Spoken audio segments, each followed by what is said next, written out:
What it do, and welcome back to the Flagrant Free podcast. It's your boy Snaz, and across the way, as always, Mr. Feeling Too Good. What you saying? I'm good, Snazzy boy. What you saying? Yeah, I'm all good. Week 2 of our Week NBA? 2, yeah. We're rolling into week 3 come Tuesday. Yes. Most teams are 10 games deep now.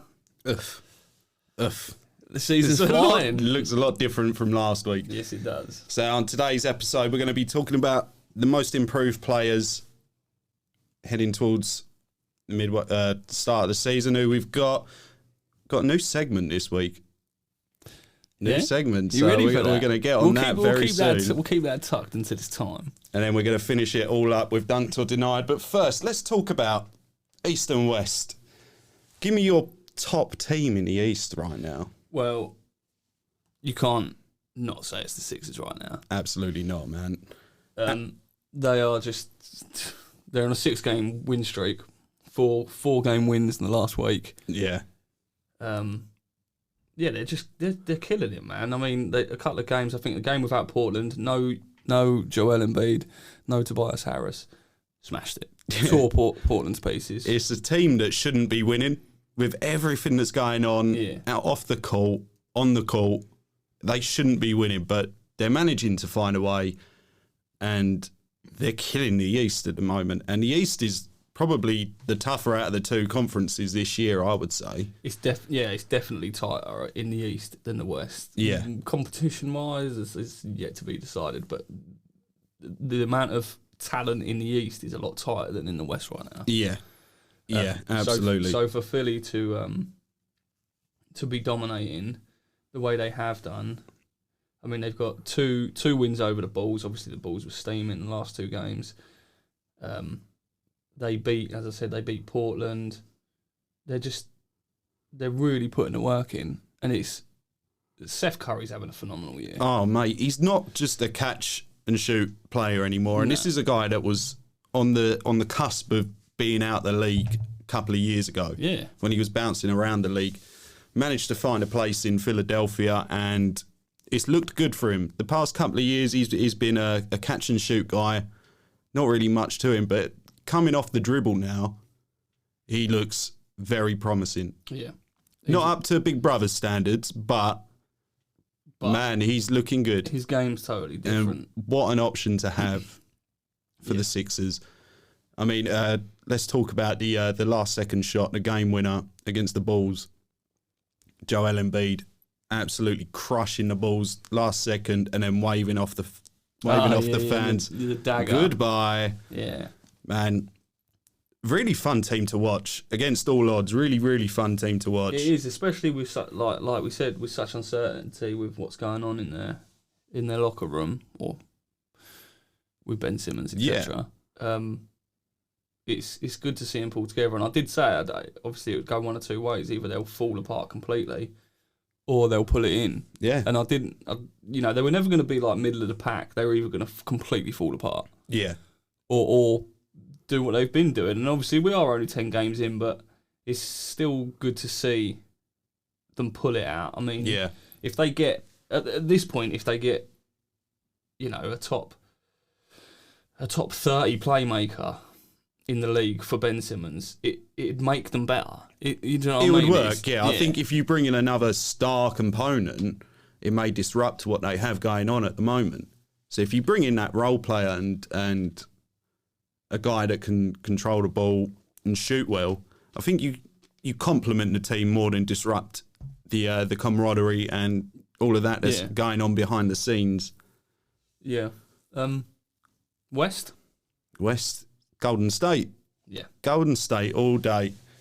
Golden State are back to being fun to watch. Yeah, and it's really good to watch. Steph's doing more than just score the ball this year, and it's pretty impressive to see. As much as I hate to say this, Draymond Green's having himself a really good year. Yeah. Hustle wise and how he's holding himself in the locker room and all of that is just Draymond's bread and butter, really, and he's always been that kind of the hustle guy that does the dirty The work. voice of the team. Yeah. Yeah. But I mean, even Jordan Poole, the last few games, he's pulling it back. He's still not where Jordan Poole thinks he should be. Pre-season wise, yeah. Yeah. You know, he's still chucking up some questionable shots, but he's looking promising. They're getting a lot of like Damon Lee's playing really well, and I want to shout out Gary Payton II. Gary Payton II. Is it? Did you just call him Gary Payton II, or is he junior? Or it's the second, isn't it? You got to say the second. Yeah. Man, he's yamming on everyone. God damn, two nights back to back. The defense. You know, Gary Payton passed that glove down to him. Yeah, for sure. Happy 18th birthday. Here's my defensive abilities. Imagine. Killing it, man. It's like Gary Payton is actually back in the league with the way he's defending. And he's worked his way up from the G League, I believe, as well. I believe so, yeah. But yeah, Golden State are really killing it. They're playing Houston. It's an easy dub. They beat Pelicans. They beat New Orleans by 41. Without Klay Thompson. Yeah. Imagine what they'd be doing to teams with Klay.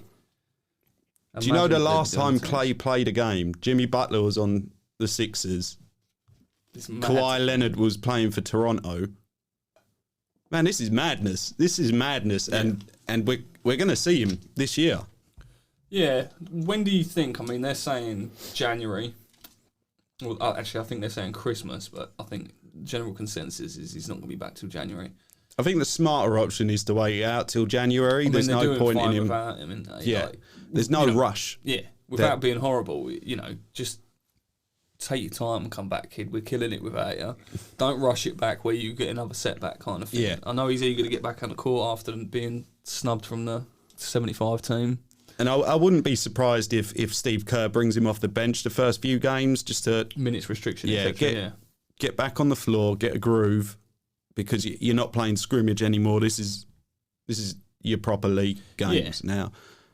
So the intensity is a lot higher. And around the January, February mark, we all know as soon as we hit the All-Star bracket, after that, it's all systems go. Yeah, of course. So they want him 100% and in the groove by that point. So I think they would be smart, holding off around Christmas, make sure he's 100%, bring him back in drips and drabs, and then unleash him in the playoffs. Yeah, I agree.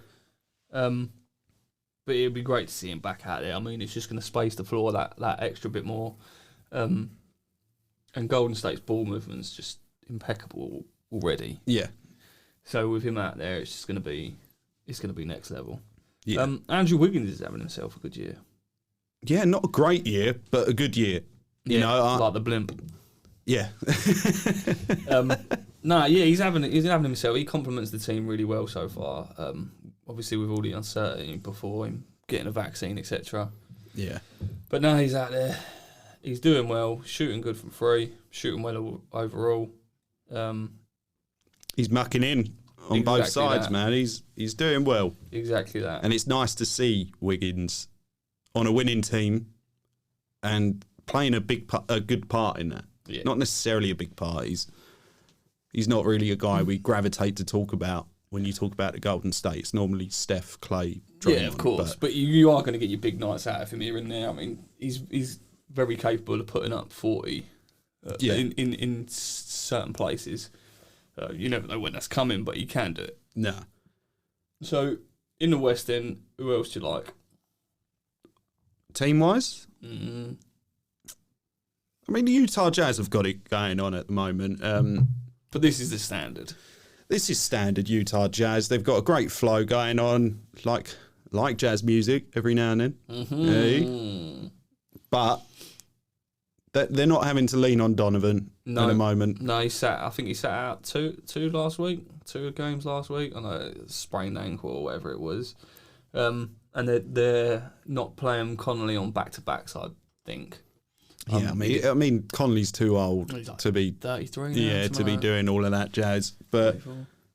Yeah, they're looking promising, man. Yeah. They're looking promising. But like we said last week and the week before, you got to show it in the playoffs. We all know Utah's going to be top 4 team in the West, so they'll get home court advantage. But it's all about how you perform in the playoffs. Regular season doesn't really mean that much. Once you've hit that top 4 bracket, you're in. Do you feel that for the Utah Jazz, they're at that stage that the Bucks were like 2 years ago, where they're dominating the regular season and getting bumped off in the playoffs? Yeah, absolutely. Do you think they're waiting on that jump? Do you think they can make that jump with this team?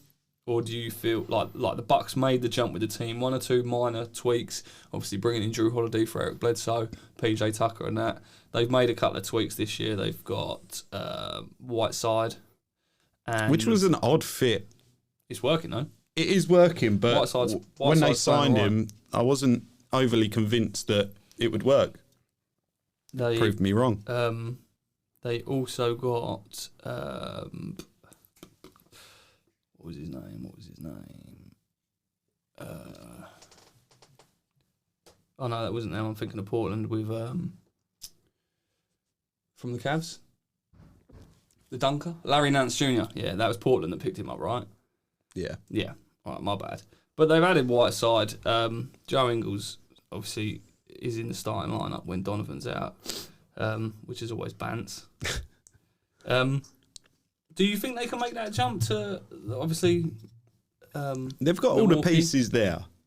I think they've got a strong bench and strong starters. However, this, in my opinion, this will be the last year that they give it a go with this squad. Do you think? I think so, yeah. They look to either rebuild or move some key components around at the end of this year, because it's been Rudy they picked up Rudy Gobert. Yeah. It's year in, year out, same story for the Utah Jazz at the moment. So you've got to realise that it's going to get to a point where the GMs are like, well, you're doing really great in the regular season, but you flop in the playoffs. So we're not doing this for regular season wins. We're doing this to bring a chip. Yeah. And therefore you bring more buttocks to the seats.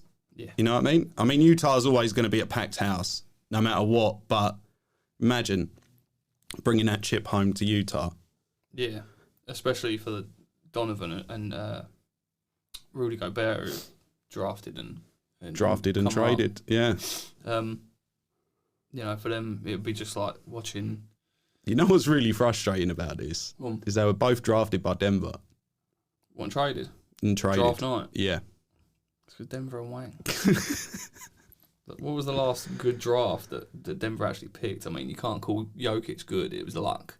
Jamal Murray. That was luck as well. Carmelo Anthony was the last good draft pick. Denver are doing all right, though. Jokic is doing all right. Denver themselves, meh. I mean, they're sitting 6th, 5-4. They're above 500. You got Memphis above them, Phoenix above them, but they've played one less game. And then Sacramento just beneath them, who are having themselves a year. They are, yeah. So far. But, I mean, Denver last night's game against the against the Houston Rockets, that shouldn't have been that close. It come down to Jokic playing defense for them to win that game. He got that last second block. Yeah. I mean, Jokic's numbers are up this year, but his assists, not so much. And that's just down to guys not being able to make shots. Will Barton looks youthful, though. He looks good. Good. I was watching him play... who was I watching him play? I was watching him play the other day, and he was throwing it down.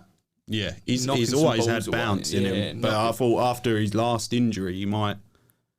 But the thing about Will Barton is he looks so erratic when he has the ball. And this year he looks a lot calmer when he has the ball, which is very, very good and quite comforting as a fan watching them, because years past he's managed to fumble the ball and somehow get it off to an assist, or somehow making these like fadeaway jumpers or threes that you really wouldn't think it's a good shot. Yeah.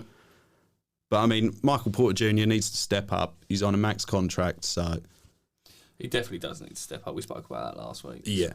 We won't touch into that because I'm a week into my anger management. So back to the East then. We spoke on Philly. The Heat and the Bulls. The Bulls are on a couple of games skid, obviously both to Philly. But they've lost Patrick Williams in their starting lineup. Yeah. I'm not sure how long for. But these two losses, do you think much of them? Both of them to Philly. The first loss, you can kind of allow that. But if you lose 2 games to the same team in the space of a week... It doesn't look good for them. It doesn't look good. You haven't adjusted well. No. And granted, the last game was sort of close. Obviously, we touched on Joel Embiid hitting the dagger. But you're at home, man. I think the first game, they were down 19 at one point as well. So they started to come back because that ended up being tight. But, I don't see it as too much of a problem for Chicago. Chicago look good. My only concern is Vucevic with Chicago. His defense just doesn't look... Yeah. And the league is very centre-heavy at the moment. Do you think? We've got some good centres in this league. And but I feel like there's a big drop-off between the good centres in the league and then everyone else. Like, there's a massive drop-off. Like, I'd say the league is super guard-heavy in the sense where there's not that much of a drop-off between, like, the superstar level, then you've got all-stars, and then you've got... Yeah, I suppose so, Do you know what I'm saying? Yeah, but with the centres, when you've got the all-star centres and then everybody else, there's a massive drop-off. But, yeah, with Vucevic, I think, is... You know he can play better. You know he can be better. He's been better in the past. Yeah. So, is this a descent, or is this just him not... It's a new team at the end of the day, isn't it? It's what we touched on last week.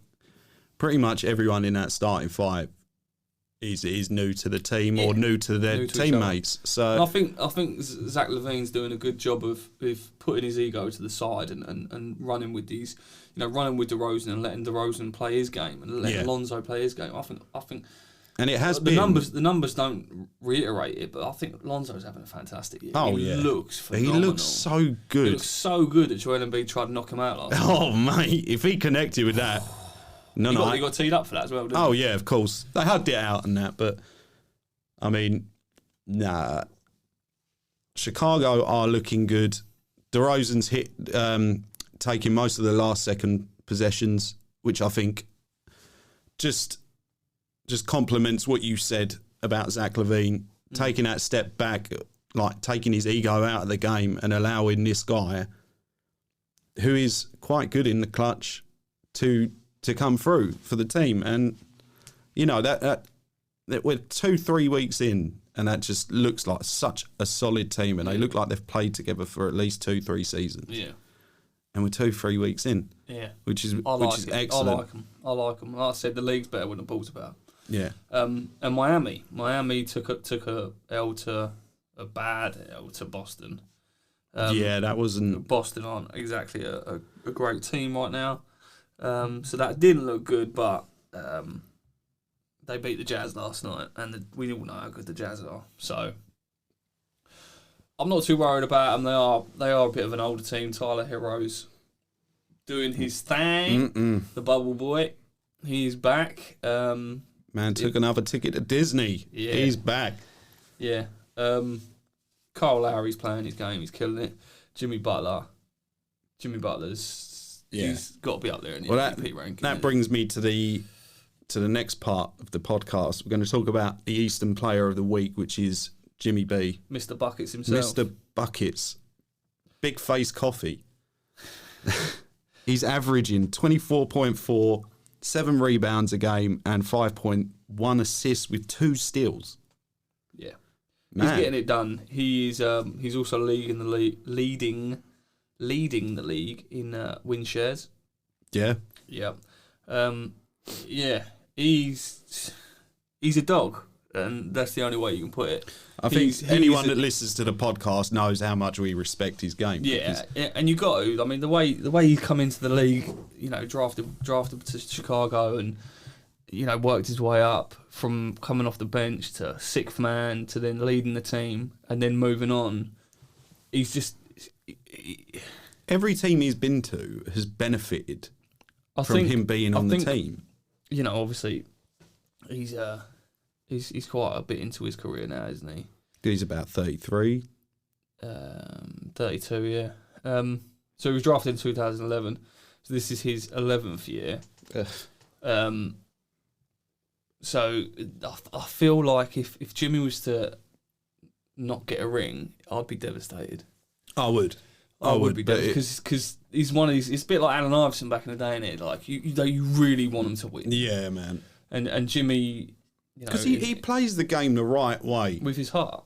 Yeah, and it is every single game he puts his body and reputation on the line for how he plays the game and what he does. He's such a good leader as well. Yeah.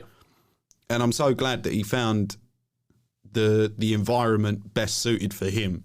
And Spolster and the GM have built that team around Jimmy's hustle. Yeah. And the way he plays the game, that dog mentality. Yeah. Yeah. He's shooting 55% from 2. Shooting 23% from 3, which ain't great, but he's never been a 3-point shooter. No, that's never been his game. He'll most likely take threes in the clutch. Yeah. But he can hit them. Yeah. So Jimmy is a beast. I really want to see Miami do well. Yeah. I'd love to see Miami in the finals this year. Yeah, I don't like their City Edition jerseys this year though. What do you think about that? Well, the ransom note jerseys. The ransom note. They're growing on me, man. Cut and stitch. They're growing on me a little bit. Yeah, but I couldn't bring myself to buy. It's when you look at the back and the numbers are like, if it's a double-digit number like Jimmy B, the 2 different fonts on the twos, it boots me out a little bit. I read something about that the players were allowed to pick what font numbers they wanted. Oh, really? Yeah, apparently so. That's pretty dope. How true that is, I don't know, but yeah, I read that somewhere. Which is it's kind of cool. But I mean, the history of Miami's jerseys. I know these City Edition jerseys are supposed to be a collection of all their history into one, but they definitely could have gone a different way. Oh yeah, I mean, Miami's there's been some dope jerseys. What is it? The black one with a pink and orange stripe on it. The Floridians jersey, yeah. And the white one, the white one with the pink and orange stripes. Yeah. Oh mate. And then you've got the Alonzo Mourning days, with the bold heat font, just plain red with the block white. And then obviously you've got the Dwayne Wade days and the Vice jerseys. I know they're recent, the Vice City. Oh mate, the Vice City jerseys are like god tier to me, man. Yeah, for sure. They're elite for sure. Yeah, but anyways, swerve it. Yeah, swerve it to the Western Coast. Conference Player of the Week is Mr. Gobert. Oui. Averaging 16, 14.8 rebounds, 3 blocks per game, which is just kind of what we come to expect from Gobert at this point in his career. 16 rebounds a game, yeah. That's big. Yeah. That's beef. Yeah.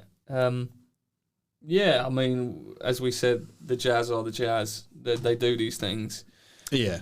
They know how to handle business. There's not really a lot you can say. He's not the flashiest of players, and he's not exactly. I wouldn't say he's fun to watch. Not like you don't tune into Jazz games to watch Gobert. I feel like this Utah Jazz, maybe with the exception of Donovan Mitchell, because he's got the bit of flash, but this Utah Jazz team's very similar to watching Tim Duncan's Spurs from the mid-2000s. Fundamental. Yeah, they're fundamentally sound. They're getting wins every night, most nights. They just get the job done. And then you add Donovan Mitchell into the mix, and you get a bit of flashiness. You get a bit of pull up threes in people's faces, and the occasional fucking yam. Yam. But yeah, I do feel like it's very reminiscent of the Spurs. Yeah. Of the dynasty. But yeah. But will we be talking about Rudy Gobert in a few months' time? Well, no, because as soon as we get to the playoffs, he's probably going to win Defensive Player of the Year. He'll get to the playoffs and people will just try and switch out on him and take advantage of him again. Dominate him like they did last year, because this happens every year. But moving on. Moving on, but we're staying positive about Gobert. We like his game so far. So now, we're moving on to predictions for most improved player of the year. Yeah. Not so much predictions. Let's just talk about the candidates for a minute. The top 3 at the moment, we're looking at Ja Morant, Miles Bridges, and Tyler Hero. Now, this is a hard decision. Well, right now, yeah. I feel like there's a couple of names you might be able to bring into the mix if, things drop off. But Miles Bridges, to me, is absolutely killing it. Yeah, I mean, man. what a leap this guy has made.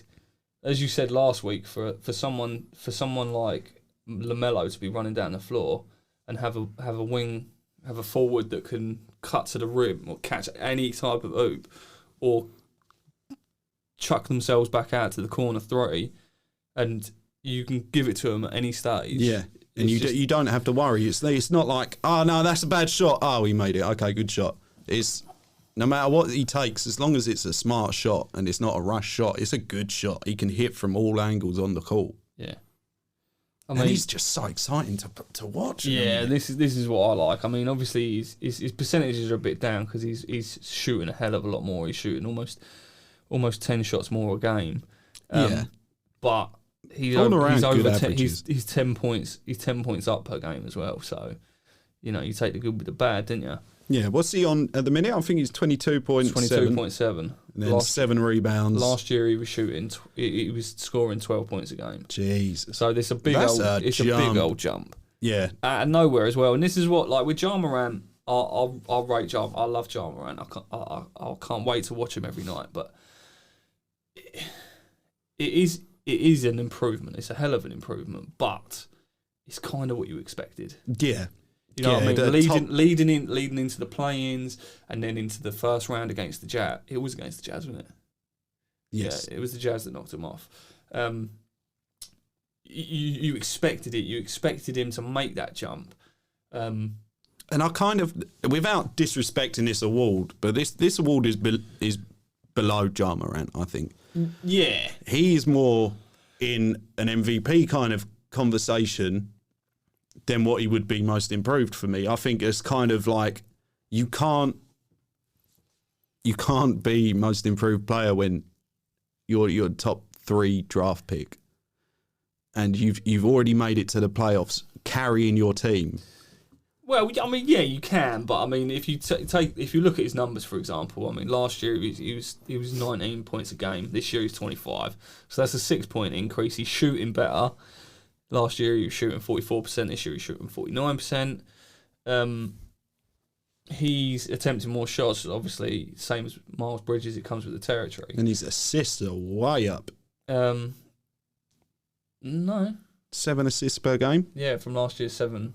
Oh. Yeah, last year he was 7 too. His threes are up. His 3-point percentage is up from 30% to 35%, 34.9. And obviously, same thing. He's attempting more. So his numbers are up, but they're not up compared to Miles Bridges. No. Do you know what I mean? I mean, a much bigger jump. 10-point per game jump is huge. And obviously, it's the same with Tyler Hero, who had an awful year last year compared to his bubble stint. I mean, that's what we all thought he was going to see last year, and we just didn't see it. And he's not only is he sitting here for a potential for most improved, he's a good candidate for 6th man. I would probably, if we were choosing the award right now, he's a lock for 6th man. If the season, I know you called Melo. I know. If the season ends tomorrow, Tyler Hero's winning 6th man of the year. Yeah, in my opinion. Yeah. Well, he's playing much better. His 3-point percentages is up over 6%, so that's fucking fantastic in itself, and that's what he's known for, obviously. Although watching the Miami games, it is very. I know he's not a passer. You know, I mean, he's averaging just under 4 assists a game. But there's a few times where he's looking for the free rather than the open man, and there's a few times I've seen open man right under the hoop, and he's not seeing it. Yeah. But that's not to say he's not having a great year. He is. So yeah, with Ja, I think Ja will fall. He's not going to fall off numbers wise, but I think he's going to fall off in the race because this is kind of expected. Yeah, it's. But with Miles Bridges and Tyler Hero, that's going to be a battle. If Tyler Hero was doing this last year, again, he'd be the same as Ja Morant. It was not expected because of what he showed in the bubble. But for Miles Bridges, to me, he's locked in for this. I can't see him falling off. He looks phenomenal. Watching him is just unbelievable. I mean, at this stage, for me, the only person that in the league that could potentially overlap him is MPJ if he turns it on for the rest of the year. Yeah. What's the chances of that happening? Consensus pick for most improved this year. Everyone had him. Pre-season. Yeah, everyone had him down. But yeah, Miles Bridges is running away with it at this point. Miles Bridges is running it for me. So that'll be most improved. Now, what do you want to talk about? Oof. We're getting on to this ladies and gentlemen. Let me just let me take a sip of my drink while Aaron introduces it, explain a few things, and I'll clear my throat. So, this next segment is Mr. Too Good segment. We've had... Hey! Come on, the boy! Stop it. Yeah, so this segment is called Too Good's Furious 5. Brett's going to be talking to us about the top 5 players in his opinion. Top five players / teams. Yeah. So anyone that's killing it, don't matter where you're from, what you're doing, whether you're a team, a player, a coach, if you're killing it, you're going to make the list. Yeah. Week to week, I'm bringing it.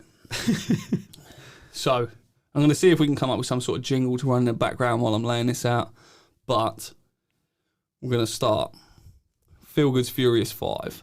Coming at you for the first time ever. Let's go, baby. You ready for this? Let's go. Keep your ears open, man, because at the end of it, I want you to come at me, tell me what you like, what you don't like. Why is X on the list? Why is this on the list? If he's talking trash, I want you guys to absolutely abuse him on Instagram, all right? Yeah, you coming at me at Feeling Too Good. Absolutely. All right. So number 5, I'm going with Chicago. Now, they're only 2-2 this week. They got a tough win over regular season monsters in the Utah Jazz. Had a huge comeback win against Boston with a 28-point turnaround. And then, unfortunately, they have had back-to-back losses to Philly, but they're lethal in the fourth quarter, averaging 27 points, DeRozan scoring a league-best 7.6 in the fourth. That's monstrous. Yeah. So I'm chucking them in at number 5.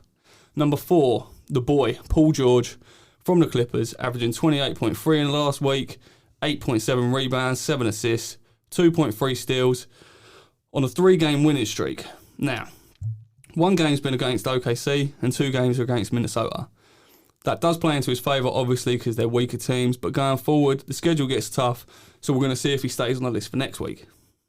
3, Phoenix. They started off 1-3, since then on a 4-game win streak, CP3 leading the way. Devin Booker had a 38-point outing last night against the Hawks. Chris Paul's leading the league in assists with 12 a night. Mikal Bridges is showing why they gave him that monster contract. One of the best 3-and-D players in the league right now, and he's shooting great percentages. Go and look it up. With all the internal issues of the team, it's great that they're putting it out there. We'll touch on the issues soon, Yeah. but Phoenix killing it, getting back to that conference champion level of basketball, and they're going to be fun to see going forward. At number 2, this is wild, but I'm going to put SGA on the list. Shea, the boy. Now, obviously, we all knew that he was something special. We didn't see it a lot. But OKC aren't winning any games, obviously, and they won't be winning team this year. But it's still good to see him flourish, cashing in nearly 4 threes a game over the last week as part of 28 points per game. Rallying his team to wins over the Lakers in the Staples Center, just fell short to the Clippers the night before. He continues to play and continues to show out, regardless of being on the underhanded team. If he carries on this year, he's definitely going to be a lock for an all-star, I feel.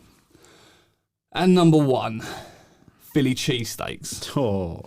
Philadelphia smashing it. As we said earlier, they're the number 1 team in the East last season, and they're back at the top now after handing Chicago 2 brutal losses. Despite the issues regarding Ben Simmons, they're pulling it together, getting things done. Against Portland, without Embiid, without Tobias Harris, smashing them. Seth Curry's having a monster year. He is leading the league in effective field goal percentage, shooting 74%, which is ridiculous. And to lay that into perspective, the other 8 people at the top of that list are all centres. Seth Curry is a shooting guard. Yeah. Philadelphia are killing it. They're number 1 this week. Come at me if you don't like it. boy. Oof. And that was the Furious Five. And I've just got one guy that I feel maybe should have made the list above. Who am I going to put him above? Just number it, bruv. Just 5, 4, 3, 2, 1. Where would you put him? I'd put him number 4, just purely because, like you say, Paul George has had these kind of like lucky games. Not lucky games in the sense that he's just pulling off shots that he wouldn't normally have, but these against bad teams. And I know we bigged up Minnesota last week, and that kind of bit us in the arse there. But no disrespect to Paul George, but a guy that's really, really stood out to me this year about how well he's carrying his team is Luka Doncic. Yeah, Luka Doncic has been killing it, absolutely killing it. 24.9 points per game, 8.3 rebounds per game, 6.9 assists per game. And they're above 500. They're sitting 6-3, third in the West, just above Phoenix. Man, this guy, against all odds, he has no help on this team. I mean, yeah. You see what I mean? I feel you, but Paul George. I mean, Paul George is averaging 5 assists. Can you even name me 5 other Clippers? No, exactly. I get all you saying. I do rate Luka Doncic. He had that game winner last night, didn't he, against Boston? Yeah. But you got 3 defenders on it. You got Tim Hardaway. You got Jalen Brunson on the team. Finney Smith. They're decent players. They're better than anything Paul George has got. Jalen Brunson, I think he had a monster night the other night. I mean, we'll see, man. This is like water. This list. So yeah. I mean, next week the whole list could wash out. It's furious. Whoever's having a good week that week, they're going to make the list. And Paul George was my guy. SGA, great call, by the way. Great call. He's a killer. Even though the Thunder have only beat the Lakers, he's tormenting the Lakers. I mean, that deep three. That dagger. Yeah, Ooh, that deep three. It was kind of like, if you missed that, you'd look at him and go, what the fuck were you thinking? Fuck you doing? This ain't Coach Carter, bruh. But, yeah, you know what I mean? You ain't Timo. But he's killing it. If the Thunder have a kind of decent year, get those wins up, he's an all-star. He's an all-star. I mean, I think he's going to be an all-star anyways, but the Thunder are never going to be a winning team this year. I don't know what they're doing. I really don't. But I think it'd be nice to see. It'd be nice if they gave Shea a bit of respect and sent him somewhere else, because we want to see that boy flourish elsewhere. We do. Was it his third year? His third year in the league, I believe. Yeah. I can't stand seeing talent on a wasted team like this. No, me neither. But I very much doubt that Thunder are gonna move him on. It's more going to be likely to build him for free agency or build around him. But all they've got is draft picks at the moment. Yeah, literally. That's the only thing that is looking good for the Thunder is the draft picks. Shea and Bronny, 2026. Jeez. Yeah, so that's the Furious Five. I enjoyed that. You like that, yeah? There's a lot of quick information there. Yeah? Yeah. You have to play it back, slow it down. You know what time it is? Hit me. It's time to Dunk to the net. Dunk to the Denied. Yes. Yeah, boy. Yes, it's back. It's back, of course. Dunked or denied this week. Question 1, Mr. Too Good. Should Robert Sava sell the Suns immediately? Absolutely no question about it. This is dunked. This guy needs to get the fuck out of Phoenix. Now, a lot of speculation. It is, and that's the issue I think that they're going to have with this is. Now, don't get me wrong. 70 people, current and former employees, is absolutely brutal. But the only one that has been named is CJ Watson. Yeah, former coach. So this isn't the same thing as the Donald Sterling issue from 2014, I think it is, where he was, on tape being racist. Yeah. These are just allegations so far, but 70 people? Come on, 70 people is a lot. Come on. If it was 7, you'd be like, oh, this is a bit of an issue, but 70 people? Now, what they all need to do is name themselves and come forward and provide whatever evidence they could potentially have, and we can get him out of there ASAP, because we don't condone any of that. The NBA certainly doesn't condone any of that. So the sooner he's out, the better. Yeah. And I mean, a different outlook on the Suns moving forward, potentially. We could have a new owner. Yeah, I got a fiver if they're upset. He's got to go. That's an absolute dunked. Yeah. Absolute dunked. Yeah, I'm right there with you. Number two. Are Golden State Warriors back to their dynasty level of the past? It's early doors, but I'm going to say yes. I'm going to say yes, they are. I mean, they're doing this without Clay. They're looking fantastic. Yeah. They really are. I mean, I don't know what they do in the Bay, but they managed to get their young cats to rally round. That just, if you think back to 2015, 2016, when they had, what was the fella's name? Oh, he was on the Lakers last year. What was his name? What, player or coach? Player. Young guy. Anyways, they always get their young guys to pull in, like Jordan Pool's doing, as we said, Gary Payton the second, Gary Payton 2.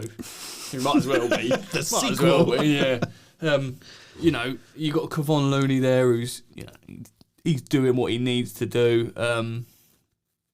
But then you got Wiseman, who's waiting to come back. You got Clay, who's waiting to come back.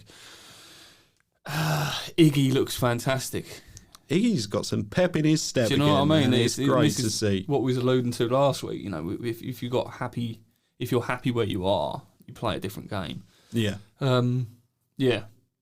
You going dunk? I am going dunk with this. I do think they're gonna. I don't think they're gonna be as dominant. I mean, we're not gonna see no 73-9 record, but I didn't like it the first time round, and I'm kind of missing it. I always loved Golden State. Yeah, I did until they started winning. Then I was like, everyone jumped on the bandwagon, and then I jumped off the bandwagon. I was like, fuck these guys. Yeah, it is kind of like when you see people that have no idea what basketball is, all cutting around in Durant and Curry jerseys. Yeah. It infuriates me so much. I hate it. Sir, take that jersey off now.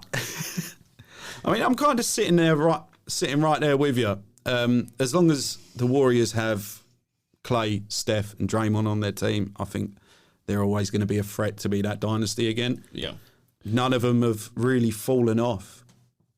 Obviously, the word dynasty in itself is from a period of time. I mean, we're talking about one season here, so if we're talking about getting to the dynasty level, then I definitely think it's capable. Whether we're talking about and putting together another dynasty period of time, then I'd probably say no. I reckon they've got at least one more chip in their bag. At least one more run at it. At least, yeah, definitely. Yeah, so I'm going dunked. I'm happy with that. Samesies. And the final question. Now, this has been making a lot more noise recently. Are the Wilson Bulls to blame for the poor shooting thus far? We saw the interview with Paul George talking about how, I think it was pre-season this interview was taking place, because Paul George was saying we're going to see a lot of missed threes, a lot of bad misses, which we have done so far. But do you put that down to the Wilson Ball, or do you put that down to not putting in the work in the off-season? Well, let me give my 2 cents. I heard, how true this is, I don't know. I heard that obviously the dimensions of the ball are exactly the same, and the material that they use for the ball is exactly the same as what Spalding used. I think that was the whole point. Literally, supposedly, the only difference is it says Wilson on the ball. Mm-hmm. That is the only difference in the ball. So I think this is bullshit. Yeah, I think, and you look at the players that are complaining about it the most, this guy's not particularly having a good year. A great year, yeah. So I would put it more down to not putting in the work. You had this ball all the way through the pre-season, all the way through the summer. Literally, as soon as the finals ended, Spalding was out. Yeah. As soon as the chip was won, that was pretty much the end of the sponsorship. Yeah. So you've had all that time to get used to this ball. And like we said last week, it's not like it's the first time they've played with a Wilson ball. A lot of players in the NBA have played in college. Wilson balls are the sponsorship of college ball. Now you move on to the NBA. There are worse balls than a Wilson ball to play with. Jesus. Imagine they played, these players that are complaining had just played with a FIBA ball. A molten, yeah. Yeah. Yeah. That is an awful ball, man. That sticks to your hands like anything. It's rock solid. But they won the gold medal with it. Yeah. You know what I mean? So how's this for you? That? So across the board, the league is shooting a collective 34% from free. That would rank as the lowest mark this century. And the league's 44.8 overall shooting percentage will be the lowest mark since 2004. Yeah, I think it's bullshit. I mean, you got people that are shooting lights out. It's like Seth Curry and as we spoke earlier, Mikal Bridges is putting up monster numbers. You tell me they don't like that ball. Let's look at Steph Curry, for example. The best shooter in the game. He's not having a fucking problem with it. No. Because he puts in the work. No. If anyone was to complain about this, it would be the likes of your Steph Currys, your KDs, guys that are non-stop shooters. They're great shooters. They would start shooting much better from the free throw. He's shooting better from free.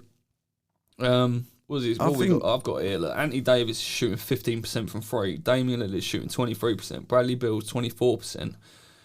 Luka Doncic sits at around 25%. Jason Tatum 26%, Devin Booker 27%, and Trae Young 28%. Now looking at those names, do you put that down to the Wilson ball or the rule change?